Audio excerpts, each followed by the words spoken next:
Hello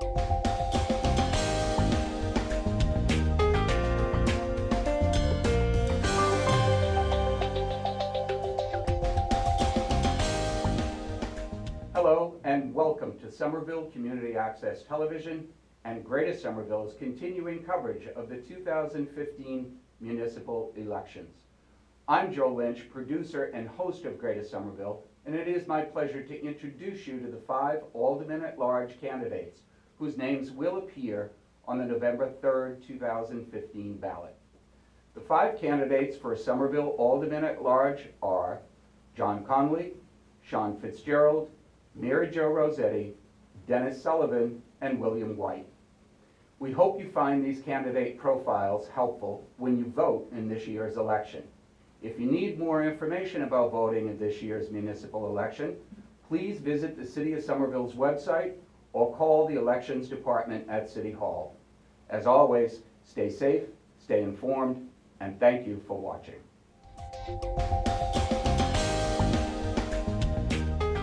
It is my pleasure to welcome to the Somerville Community Access Television studios, Alderman-at-Large Mary Jo Rossetti, now running for her 2nd term. Welcome to SCATV. It's my pleasure. Thank you very much for the invite. You all the way from the west part of the city to the east part of the city? All the way. All the way. So, you know, Mary Jo, these candidate profiles are meant to inform the public. Yes. We have an enormous amount of folks who have recently arrived to the city, say within the last 2 to 5 years. They may not know, most of what you'd like the voters to know. So why don't you tell us a little bit about yourself? You're a former school committee person, running for your 2nd term, Alderman-at-Large. You take it away. Thank you, Joe. Yes, I'm a lifer. My family raised me here in the city. I have 2 children, married with 2 children. My husband and I both attended the public school systems. And when our girls were young, I did become involved in the schools and sought election as a school committee person and was lucky enough to be elected, served 14 years on school committee. And when I announced my retirement from the school committee, I was urged by many members of the community, because I did not have it in my plan, to seek election as a member of Alderman-at-Large, because Alderman Desmond at that time had announced he was not going to seek a seat. It took some thought, but I'm glad that the community encouraged me, because I do have the bug. Once you get involved and you learn more about how the operations work and how you may be effective in certain ways, it's catching. And I'm pleased that I've had these past 2 years to try and add my 2 cents to what the community has expressed to me of their wishes and concerns. And I'm hoping that the community will reconsider me, and when they vote in November, to continue at least 1 more term. So just as a comparison, what's more work, the school committee or Alderman? And what's more fun, the school committee or Alderman? I think they were both fun, and to a certain degree, to be quite honest, because sometimes when you're a little bit down from many meetings and it's not going in the direction you had hoped it would, lo and behold, there's a celebration in our community of some sort somewhere. And when you attend those celebrations, for me, that's what lifts me back up, and I realize this is why I do what I do. Look at that success across the stage. Look at this community gathering together to do it together, because it can't be done by one person. It has to be the community and the village, as the saying goes. I miss the school committee, and I say it to my colleagues in government who serve on the school committee all the time. Miss you guys terribly. Having served as president of the state association, I still have that link. I'm actually going next week to a conference, a statewide conference in Hyannis. I'm going to be a speaker, and I'm actually looking forward to seeing some friends I've made throughout the state when I served in the purpose of school committee. But I am truly enjoying my membership as a member of the Board of Aldermen and my association now with the Mass Municipal Association, and attending their conferences as well. So it sounds like you're having fun. I am. All right. We're going to go into some very brief questions. As I told you, these are more candidate profiles and what your thoughts are about some of the current issues facing the city, facing the voters, facing the Board of Aldermen. You know, I had said to you prior to the taping beginning that one of the elephant in the room for every elected official in this city and many, many people is the affordability. Somerville has come light years ahead from 20 years ago, 15 years ago. The renaissance of the city is staggering, to use a word that one of the other commentators used. One of the key issues in this election, Mary Jo, is going to be the affordability, not only of housing, but the actual cost of living, the fees, and everything else that it takes to live here, whether you're a renter or a homeowner. Your thoughts on a couple of things. In general, the affordability. Secondary, would you be in favor, or what are your thoughts about the inclusionary housing where 12.5% is included as set aside for affordable housing units? Would you be in favor of an increase? Do you think that we have more work to do? Your thoughts on affordability and affordable housing? Thank you for making that the first question, Joe, because that is the topic when I speak with anybody in the community, no matter how young or old. It is a grave concern. I feel as though the prices are spiraling. Some of it, unfortunately, is out of our control. As an example, if you own your home, you decide you want to sell it, I have no right to tell you, how dare you accept higher than asking price, much higher than asking price. So on the flip side, what can I do? Well, I won't jump to housing, that's the second part of the question, but the affordability piece, the fees and fines have been increasing. If you recall, last year, it was I who proposed a motion to urge the Traffic Commission to not, in fact, increase the fees for the parking, the placards that we get for visitors and the stickers for parking. I was disappointed to learn that the Board of Aldermen had no authority on that final vote. It was presented as part of the budget presentation of the department head to give us a heads up. But it was by... in all actuality, it's the Traffic Commission who votes for that, and the aldermen have no control over that board. We have no control. We have one vote. Bob McWaters, alderman from Ward 3, represents us on that commission, and he, in fact, was the sole no vote as it came to a vote, because he supported the wish of my motion and my colleagues supporting the motion that we do not wish to support increase in fees.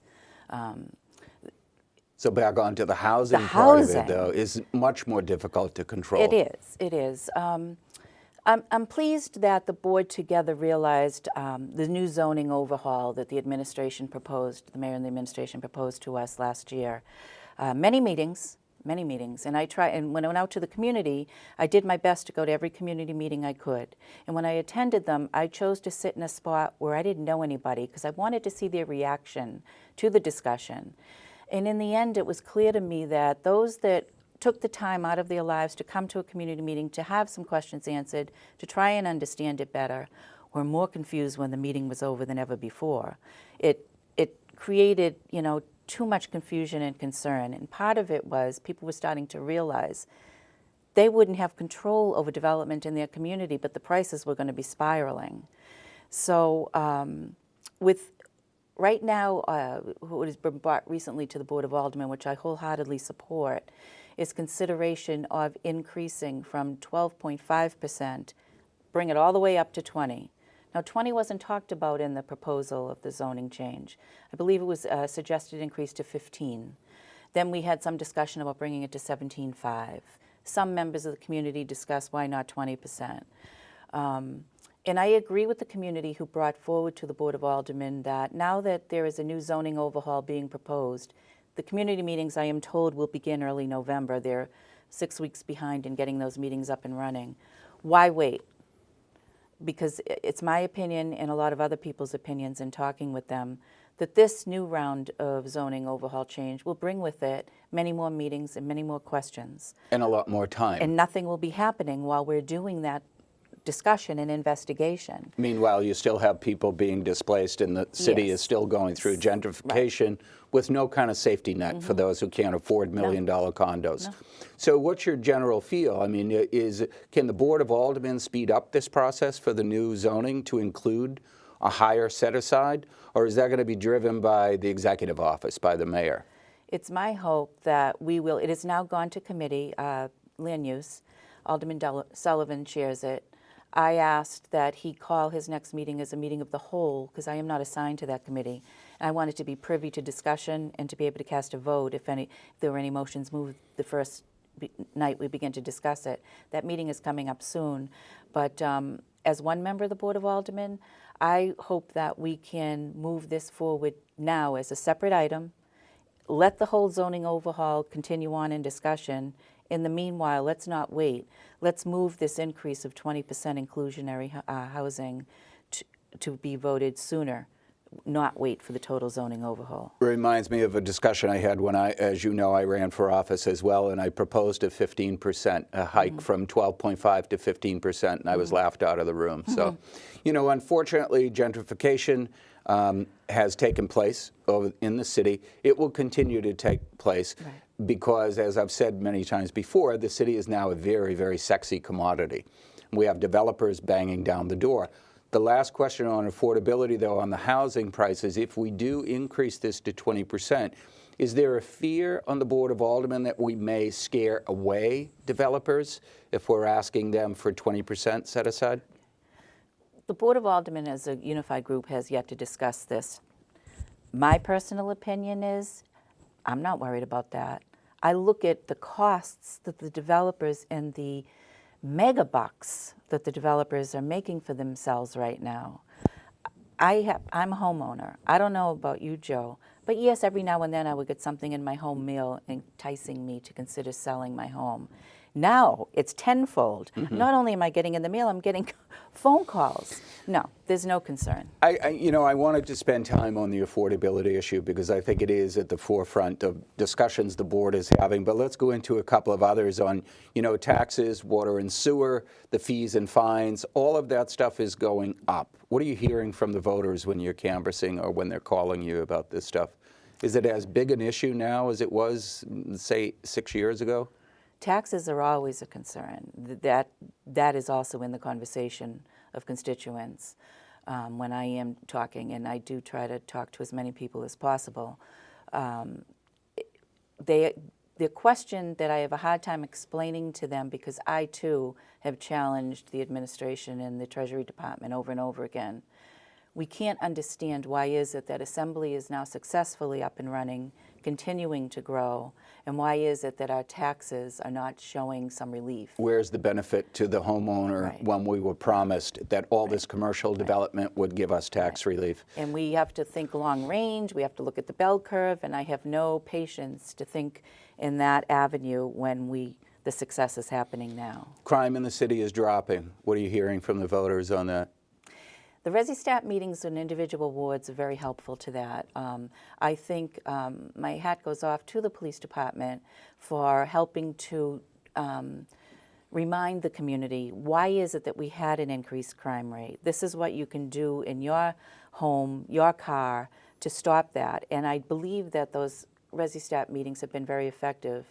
The rate has gone down. It wasn't alarmingly high, but it is a very much better level now, because the community was educated by our beautiful, our wonderful police department. So it was a cooperative effort between the city, the residents, the businesses, and the police department. I feel so, yes. We have a new policy coming up. I know that some of your constituents are going to be asking about it. The snow removal policy from going odd, even side. Yes. When the plows come up, the poor guys with poor men and women with the driveway on the even side were always getting plowed in. We're now going to reverse that and do alternate plowing? Yes.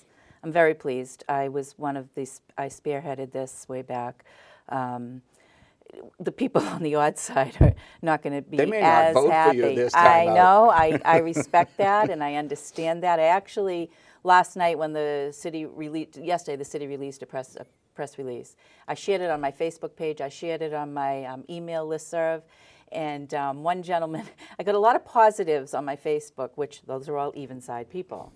One person said boo, or said, oh, he wasn't happy.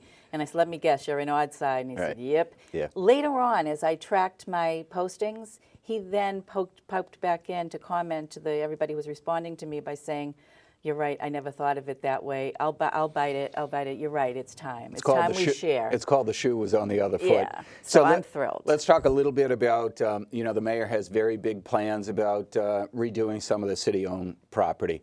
He wants a new high school. He wants a new library. He's bonding to redo City Hall a little bit. He wants a new fire station, new police station. What's your appetite for bonding or borrowing? You know, people you see the word bonding. It's nothing more than borrowing all that money for all these new buildings. According to Mass General Law, the Board of Aldermen has to consider each capital project brought forward to them individually.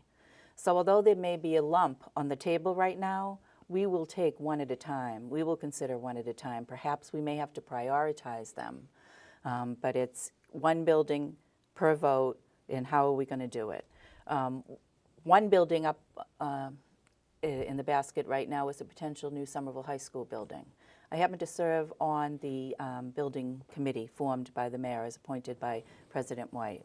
The last meeting just the other day, Mr. Bean brought to the committee that there was a lot of conversation. Nothing has been decided yet, but the Prop 2.5 word came into conversation. Very well may come to that. I'm going to let the voters talk to you about that. And prior to the taping, I said 15 minutes goes very, very quickly. Are we done? We are almost done here. I want to thank you very much for coming down to SCATV. This is my pleasure. Thank you. And our best wishes for November 3rd. Thank you very much. My guest has been Mary Jo Rossetti, Alderman at Large, running for her second term. Please remember to vote on November 3rd. Thank you.